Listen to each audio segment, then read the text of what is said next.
Hi, today I want to talk about this paper. I got it from a local art shop here in Bandung. The staff didn't know much about this paper, but it's Fabriano, and I always want to try the Fabriano paper. I found information on the back that this is Medioevalis card, so I went to their website and found out that this is not actually for watercolor, but I'm gonna try it anyway. So I try as careful as possible to open this up because I really don't want to ruin the edges. And now we can see the paper. See the edges here? That's what I tried not to ruin. Okay, according to their website, this is 260 GSM. I think they have a nice texture here. I usually very picky about the texture, but I think this one look good.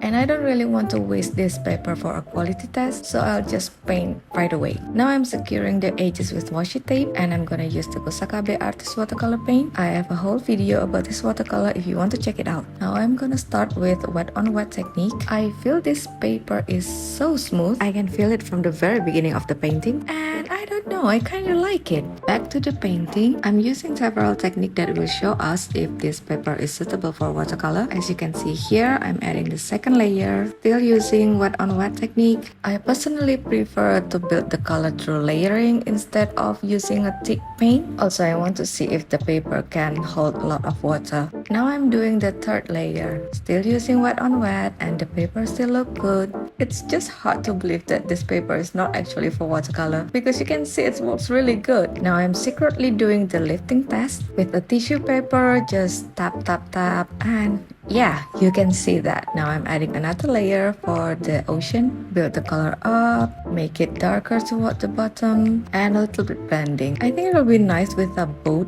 here, but my hand is a little bit shaky today. I don't know why. I just hope this will not ruin the painting. Now I'm adding the shadow for the boat and some more details on the sea. Now the painting is done. I'm gonna take off the tape.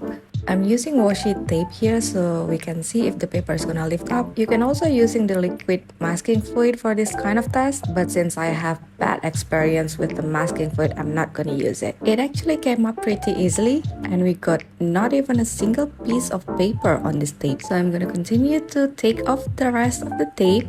The paper came up a little bit in the edge, but I think that's not a problem since it's just a really tiny bit. And here's the result. And again, this paper is not supposed to be for watercolor, but it works really well. I think Fabriano should mention that this paper is also good for watercolor. It's a little bit wavy, but I think it's totally normal for watercolor paper. The wave is not even that bad considering how much water I'm using on it. Here's the up-close result of the painting, and that's it for now. Hope this video helps, and thanks for watching. Bye!